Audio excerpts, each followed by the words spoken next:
और दोस्तों स्वागत है आप सभी का हमारे YouTube चैनल आर के बूम में। तो दोस्तों आज का वीडियो हर उस इलेक्ट्रीशियन, टेक्नीशियन और ऑपरेटर के लिए बहुत ज़रूरी है जो किसी इंडस्ट्री में या फिर किसी कमर्शियल बिल्डिंग में काम करते हैं। और ये वीडियो उनके लिए भी खास है जो अभी तक मेंटेनेंस लाइन में जॉब नहीं करते हैं, जिन्होंने ITI कर चुके हैं या डिप्लोमा कर चुके हैं, उनके लिए भी ये वीडियो खास होने वाली है। तो दोस्तों आज हम बात करेंगे LT पैनल के बारे में। LT पैनल मतलब लो टेंशन पैनल, जहाँ पे हमारे लो वोल्टेज आते हैं 415 440 वोल्टेज लो वोल्टेज होते हैं। तो ये हमारे लो वोल्टेज आते हैं। तो दोस्तों किसी भी इंडस्ट्री में, किसी भी बिल्डिंग में बिजली को कंट्रोल करने के लिए और उसको सुरक्षित तरीके से डिस्ट्रीब्यूट करने के लिए हमारे बिल्डिंग में एक मुख्य पैनल होता है जिसको हम LT पैनल बोलते हैं। तो दोस्तों आज की वीडियो में हम जानेंगे LT पैनल क्या होता है, इसमें क्या क्या कंपोनेंट्स लगे रहते हैं और इसमें क्या क्या सेफ्टियाँ होती हैं, जैसे सर्किट ब्रेकर कौन सा होता है, इसमें क्या कंपोनेंट्स रहते हैं, सेफ्टी कैसे काम करती हैं। तो दोस्तों वीडियो को बिना स्किप किए वीडियो को ज़रूर देखना। तो वीडियो को शुरू करते हैं। तो दोस्तों पहले बात करते हैं हम LT पैनल क्या है। LT पैनल एक ऐसा इलेक्ट्रिकल पैनल है जो बिजली को सुरक्षित तरीके से डिस्ट्रीब्यूट करता है और कंट्रोल करता है। तो दोस्तों अब बात करते हैं LT पैनल काम कैसे करता है। तो दोस्तों इसमें 3 मुख्य पॉइंट होते हैं। LT पैनल में सबसे पहले पावर को रिसीव किया जाता है, जो बाहर से पावर आती है, उसके बाद उसको मॉनिटर किया जाता है और तीसरे नंबर पर इसको सुरक्षित तरीके से डिस्ट्रीब्यूट किया जाता है।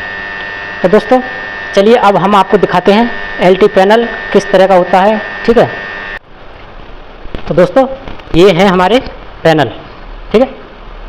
एक ये है और एक पैनल ये है। तो ये 2 हिस्सों में है पैनल। तो इन दोनों को जोड़ने के लिए एक बीच में एक पैनल और रखा हुआ है जिसको बस कपलर बोलते हैं। तो दोस्तों जो छोटे छोटे पैनल मिला करके आपको छोटे छोटे पूरे अलग अलग दिख रहे होंगे, छोटे छोटे पैनल मिला करके पूरा एक पैनल बनता है, ठीक है। ये जगह की वजह से उधर रख दिया है पैनल सारे। तो एक एक पैनल को मिला करके पूरा पैनल बनता है। तो अब इसमें होता क्या क्या है, आपको ये बॉक्स टाइप दिख रहे होंगे। एक पैनल में आपको 2 दिख रहे होंगे, एक होता है और 2 भी होते हैं। अगर बड़ी साइट है तो उसमें सिंगल ही होता है, जगह की वजह से 2 कर दिए हैं, एक में 2 हैं, ठीक है। किसी किसी में आपको 1 दिख रहा होगा। तो इसको बोलते हैं हम ACB, एयर सर्किट ब्रेकर। ये अलग अलग रेटिंग के होते हैं। अभी ये वाले जो आपको दिख रहे हैं ब्लैक कलर के, ये कम से कम 800 एम्पियर का रहता है और ये आपका 1600 से 1250 एम्पियर से ऊपर तक के होते हैं। तो ये ACB होते हैं, एयर सर्किट ब्रेकर बोलते हैं। सब में आपको हर एक पैनल में आपको दिखाई दे रहे होंगे, ठीक है। आपको हर पैनल में ये दिखाई दे रहे होंगे। ये होती है ACB। जिस तरह से हमारे घर में एक स्विच काम करता है, जैसे जब स्विच को ऑन करते हैं तो बल्ब जलता है, ऐसे ही MCB होती है, उसको ऑन करते हैं तो लाइट ऑन होती है या कुछ भी चलाते हैं। तो वो एक छोटे लेवल पर होता है, लेकिन ये एक बड़े लेवल पर, यहाँ हाई करंट रहता है और जो घर में रहता है वो छोटा होता है, लो करंट रहता है, बहुत कम। तो ये ACB लगाते हैं। तो इसमें सेफ्टी भी करता है। ये जो लगे हुए हैं ACB, ये हमारे पूरे पैनल को, पूरे सिस्टम को और ख़ुद हमको भी, जो ऑपरेट करता है इसको, उसको भी सुरक्षित करते हैं। तो वो सेफ नहीं होती है, लेकिन ये पूरे सिस्टम को सेफ करते हैं। इसमें बहुत सारी सेफ्टियाँ लगी रहती हैं, जिससे जब भी कोई फॉल्ट वगैरह होता है, तो हैवी फॉल्ट वगैरह, तो ये बंद हो जाती है, सप्लाई काट देती है, सप्लाई बंद हो जाती है बिल्कुल, ठीक है। अब बात करते हैं और क्या क्या लगा होता है इसमें। आपको ऊपर साइड में आपको दिख रही होगी, आपको जो जाली सी दिख रही है, तो ये ऊपर वाली साइड में रहती है हमारी DC सप्लाई रहती है। छोटी बसवार होती है DC सप्लाई की, इसमें नहीं है क्योंकि यहाँ DC सप्लाई नहीं है कंट्रोलिंग के लिए। तो वो जो DC सप्लाई होती है 24 वोल्ट कंट्रोलिंग के लिए लगाते हैं, ठीक है। तो कंट्रोलिंग के लिए लगाते हैं। इसमें हमारे इंडिकेटर होते हैं 24 वोल्ट के होते हैं और AC के भी होते हैं जो 220 वोल्ट से चलते हैं। और जो कंट्रोलिंग जो सप्लाई DC होती है वो हमारी जो कॉयल होती हैं, इसमें सेफ्टी वाली कॉयल होती हैं, जैसे सन ट्रिपिंग क्लोजिंग, ये कॉयल होती हैं। तो उसके लिए भी डीसी सप्लाई दी जाती है। अगर डीसी नहीं है तो एसी सप्लाई से ही चलते हैं। और ये आपके पैनल में आपको दिख रहे होंगे क्या क्या चीज़ें, तो कुछ इंडिकेटर दिख रहे हैं, ये इंडिकेटर हैं, इसमें 3 फेज़ की इंडिकेटर आती हैं। और आपका एक इंडिकेशन होता है ऑन के लिए कि हमारा ब्रेकर ऑन है, और एक होता है ट्रिपिंग के लिए, ठीक है। और इस पर एक मीटर लगा हुआ है। ये हमारा जो है ब्रेकर डीजी का है, तो अभी सप्लाई इसमें नहीं आएगी। अभी जो सप्लाई आ रही है इसमें आ रही है। आपको दूसरे पैनल में दिखाता हूँ।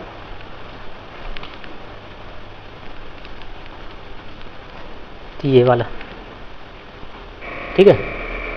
और ये एक TNC बोलते हैं इसको, ट्रिप न्यूट्रल क्लोज। तो इसी से हम इसको ऑपरेट करते हैं। इसको घुमाने से बंद भी कर देते हैं ब्रेकर को और ऑन भी करते हैं। ये हमारा इसको बोलते हैं सेलेक्टर स्विच। तो इसका काम होता है कि हमको कोई सिस्टम ऑटो में चलाना है या मैनुअल में चलाना है या बंद रखना है। 0 पोजीशन पर बंद रहता है, 1 पोजीशन पर ऑटो में रहता है और 2 पोजीशन पर मैनुअल में। ऑटो में मतलब हमको बिना इसे को छेड़े ये हमारा ब्रेकर ऑन और ऑफ हो जाएगा पावर सप्लाई आने पर, फेल होने पर, ठीक है। ये है हमारा मीटर। तो सबसे पहले हमारा जो पहला पॉइंट होता है कि LT पैनल का क्या काम होता है, पावर को रिसीव करता है। तो पावर हमारी 2 तरीके से आती है। एक तो हमारी आती है ग्रिड से, ग्रिड से बोले तो ट्रांसफार्मर से। जो हमारा ट्रांसफार्मर रहता है वहाँ पे ट्रांसफार्मर में आती है HT लाइन। HT होती है जो 11,000 से ऊपर की होती है, 11,000, 33,000, 66,000 वोल्टेज जो आती है सप्लाई आती है, वो लो वोल्टेज आती है, 415 वोल्टेज, ठीक। एक तो ग्रिड की सप्लाई आएगी और एक आती है हमारी DG की सप्लाई। DG मतलब डीजल जनरेटर, जैसे गांव में होता है, उससे बिजली बनाते हैं। तो यहाँ 2 तरह से आती है। एक आएगी हमारी ग्रिड की सप्लाई, एक आएगी हमारी DG की सप्लाई। जब ग्रिड की सप्लाई फेल हो जाती है तो हमारी DG की सप्लाई काम आती है। DG पर हम बैकअप देते हैं, पूरी बिल्डिंग में सप्लाई फिर इसी से जाती है। तो पहला काम हो गया पावर को रिसीव करना। तो हमारा पावर रिसीव हो गया, ठीक है, इस पैनल में आ गई। फिर होता है इसमें मॉनिटरिंग करना। अब ये देखो, मीटर से हम मॉनिटर करते हैं कि हमारे इसमें कितने वोल्टेज, कितने इसमें लोड चल रहा है, कितने पावर फैक्टर हैं इसमें, कितनी फ्रीक्वेंसी, सारी चीज़ें आती हैं। तो ये हमारा मॉनिटरिंग होता है। और तीसरा काम होता है पावर को डिस्ट्रीब्यूट करना। अब पावर को डिस्ट्रीब्यूट कैसे करेगा, जब ये ऑन होगा, जैसे ये ऑन होगा तो फिर हमारे सारे ब्रेकर चार्ज हो जाएंगे, सारी जो हमारी बस बार चार्ज हो जाएगी। और जो हमारे ब्रेकर लगे हैं उसके द्वारा जो आउटगोइंग फीडर लगे हुए हैं, तो वो सप्लाई अलग अलग जगह पर, कहीं मशीनरी में, कहीं टावर में, किसी बिल्डिंग में सप्लाई चली जाती है। यहाँ से, यहीं से सप्लाई पूरी कंट्रोल होती है, ठीक है। तो पावर को रिसीव करना, फिर मॉनिटरिंग करना और फिर डिस्ट्रीब्यूट करना। और ये डिस्ट्रीब्यूट कैसे करेगा, देखो इसमें एक ऊपर, इसके पीछे जो पैनल है इसके अंदर हमारी पूरी एक बसवार होती है। वहाँ तक बसवार बोले तो कॉपर की या फिर एल्युमिनियम की होती है, पत्ती टाइप, प्लेट टाइप। मैं आपको दिखाता हूँ किस तरह की होती है बसवार। तो दोस्तों इस तरह की बसवार होती है। ये 3 फेज़ की R/B और एक न्यूट्रल होता है ब्लैक कलर का, देख रहे हो, इस तरह से होती है बसवार अंदर। और इस पर इंसुलेशन चढ़ा हुआ होता है। और जैसे बसवार उधर से आई हुई है, अंदर से मतलब उधर से बसवार आएगी, उसके बाद ये हमारा एक बस कपलर होता है। तो सप्लाई को जोड़ना और काटना इसका काम होता है, ठीक है, पावर को जोड़ने का काम करता है। तो जैसे ही ऑन करेंगे तो ये सप्लाई यहाँ से आएगी नीचे को, फिर उधर की साइड से आउटपुट से फिर बसवार में चली जाएगी। ये पूरी, ये इस तरह की बसवार पूरे पैनल में रहती है, ठीक है। इस तरह की हमारे पूरे पैनल में बसवार मिलेगी। तो आपने देख ली बसवार होते हैं, क्योंकि केबल अगर आप लगाएंगे तो बहुत ज़्यादा केबल हो जाती हैं। आपको केबल ऊपर दिख रही होंगी। केबल सिर्फ आउटगोइंग सोर्स के लिए लगाई जाती है, जिससे कि यहाँ से केबल सीधे टावर में या किसी भी बिल्डिंग में पहुँच जाएगी जहाँ हमें ज़रूरत होती है। तो बसवार अब इसमें कैसे कनेक्ट रहती है इन ब्रेकर से, देखो पूरी बसवार यहाँ तक होगी, ये यहाँ से आएगी ऐसे, फिर वो बसवार इसमें कनेक्ट होगी, इसमें इसके आउटपुट में से निकलेगी ऐसे, ये बीच में से नहीं रहेगी, ठीक है। ऐसे ही ये बसवार फिर यहाँ पूरी जाएगी यहाँ से जाने के बाद फिर ये बस बार इसमें आती है, इसके इनपुट में, इसको बस कपलर बोलते हैं, और फिर इसके आउटपुट से फिर ऐसे बस बार जाएगी। तो इस तरह से हमारी कनेक्ट रहती है, हमारे मेन में कनेक्ट रहती है। अब उस बस बार से, अब जैसे ये डीजी का, जब डीजी चलेगा तब इसमें सप्लाई आएगी, तो इसके जो इनपुट है डीजी का उसमें सप्लाई आ रही होगी, क्योंकि अभी हमारा ट्रांसफार्मर की सप्लाई चल रही है। इसकी जो आउटपुट है ट्रांसफार्मर की वो बस बार में कनेक्ट रहती है, बस बार में कनेक्ट होगी तो पूरे में सप्लाई आ गई, पूरे बस बार में सप्लाई आ जाएगी। और ये भी हमारा इसी से बस बार से कनेक्ट रहता है ऐसे। तो इसके जो आउटपुट है उसमें सप्लाई होगी, लेकिन इनपुट में नहीं होगी। इनपुट में कब आएगी? जब डीजी चलेगा, ठीक है। तो इस तरह से, और ऐसे ही ये है बाकी जो आपको फीडर, आउटगोइंग फीडर दिख रहे हैं, इसकी डायरेक्ट इसमें होती है, इसकी जो बस बार रहेगी इससे कनेक्ट रहेगी, और इसकी इससे कनेक्ट रहेगी जितने बार सर्किट ब्रेकर हैं। बाकी जो आउटपुट होगी, आउटपुट बस बार से केबल जाती हैं, जैसे ये जा रही हैं, आउटपुट बस बार से केबल जाएंगी, फिर सारी केबल जाएंगी और अलग अलग स्थानों पर चली जाएंगी, जितनी भी हैं। लेकिन जो बस कपलर होता है मेन यहाँ पे होता है, क्योंकि इसकी बस बार यहाँ आएगी, इसमें जो इसका जो इनपुट है उसमें कनेक्ट होगी, फिर आउटपुट में निकल के जाएगी। अगर ये बंद रह गया तो इससे आगे सप्लाई नहीं जाएगी, यहीं तक रहेगी, उधर जाएगी नहीं। तो ये बस कपलर काम होता है जोड़ने का सप्लाई को। अब जैसे मान के चलिए ये हमारा बस कपलर है, अब इस बस कपलर में केबल लगी हुई है, इधर से केबल आई है और इधर से भी केबल आई है, ठीक है। लेकिन इस केबल में दोनों तरफ सप्लाई है। जब तक ये ब्रेकर ऑन नहीं होगा, जब तक ना तो सप्लाई इधर जाएगी ना इधर जाएगी। अगर अभी इस समय ऑन कर दिया तो इधर ट्रांसफार्मर की सप्लाई और इधर ट्रांसफार्मर की सप्लाई ये बढ़ जाएगी और हमारा फॉल्ट हो जाएगा, बहुत ब्लास्ट भी हो सकता है, फ्यूज उड़ जाएगा हमारा, तो आपस में सप्लाई बढ़ जाएगी। तो इसकी ज़रूरत कब होती है? अब जैसे मान के चलिए वो ट्रांसफार्मर है, हमने मेंटेनेंस किया, उस पर हमारा जो ट्रांसफार्मर ऊपर ग्राउंड फ्लोर पर लगा रहता है, तो अगर वो किसी कारण से मेंटेनेंस वो नॉन ऑपरेशनल में है, उसका काम चल रहा है, तो उसको बंद कर देंगे। तो उसको बंद कर देंगे तो क्या होगा? इस पैनल की सारी सप्लाई कट जाएगी। तो फिर हम इस बस कपलर को ऑन करेंगे, जो इधर से केबल आ रही है उसमें सप्लाई आएगी, इसको ऑन करेंगे, फिर आउटपुट पूरे पैनल में चली जाएगी। ऐसे ही अगर इस वाले ट्रांसफार्मर का कोई भी काम चलता है, मेंटेनेंस होता है, तब उस कंडीशन में इसको बंद कर देंगे और फिर ये ऑन कर देंगे, तो उधर से जो ट्रांसफार्मर से सप्लाई आएगी ऐसे आएगी, फिर यहाँ से फिर उसके लास्ट वाले पैनल में, लास्ट वाले उसमें बस बार में कनेक्ट रहेगी, वो जो केबल है कनेक्ट रहेगी, तो फिर सप्लाई उसमें पूरे में आ जाएगी, ठीक है। और दूसरा, हमारे जब एक से अधिक डीजी होते हैं या एक डीजी होता है ट्रांसफार्मर में होते हैं, तो बस कपलर को लगाना ज़रूरी होता है, क्योंकि जब पावर फेल हो जाएगी तो हमारे 2 डीजी चलेंगे। इधर लोड के अनुसार हमको बांटना होता है कितना कितना लोड डीजी पे चलाना है। जैसे ये डीजी चल गया और एक हमारा इधर डीजी ये रहा, तो अब इन दोनों के बीच में आपको 2 बस कपलर दिख रहे हैं, रेड वाले, एक वो रहा और एक ये रहा। इन दोनों में से एक बस कपलर को बंद रखना पड़ेगा। अगर चाहे इसको बंद रखो चाहे उसको बंद रखो, अगर उसको बंद रखोगे तो इस डीजी की जो सप्लाई जाएगी वो वहाँ तक जाएगी, ठीक है, उस पैनल वहाँ पे बस बार तक जाएगी। उसके जो बस कपलर है उसकी जो लाइन है आउटपुट की वहाँ तक जाएगी, और उस वाले डीजी की वो जो पूरे 4-5 आपको दिख रहे हैं वहाँ तक ही रहेगी, इस बस कपलर से इधर नहीं आएगी। अगर ये बस कपलर नहीं होगा, अगर इनके बीच में बस कपलर नहीं होगा तो फिर क्या होगा? ये डीजी भी चलेगा और वो डीजी भी चलेगा, तो क्या होगा? उसकी भी सप्लाई बढ़ेगी, क्योंकि एक ही बस बार से कनेक्ट रहती है, तो इसकी भी सप्लाई बढ़ेगी, तो हमारे सप्लाई बढ़ जाएगी, डीजी हमारे बैठ जाएंगे, ठीक है। तो हमको जब भी कोई 2 चीज़ चलाते हैं, चाहे डीजी हो ट्रांसफार्मर हो, तो उस समय हम बस कपलर को बंद रखते हैं।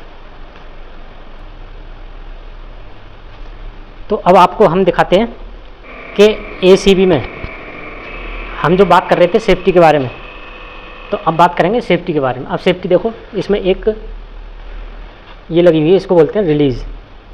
ये सेफ्टी होती है हमारी। LSIG, load, short circuit, instantaneous और ग्राउंड फॉल्ट।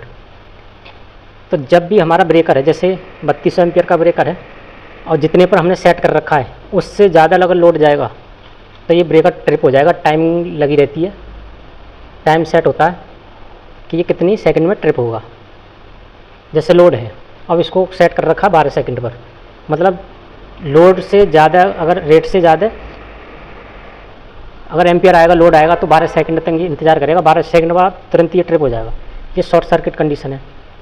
शॉर्ट सर्किट में जब फेस टू फेस या कहीं फेस और न्यूट्रल भिड़ जाते हैं तो उसमें बहुत हाई करंट हो जाता है उस समय।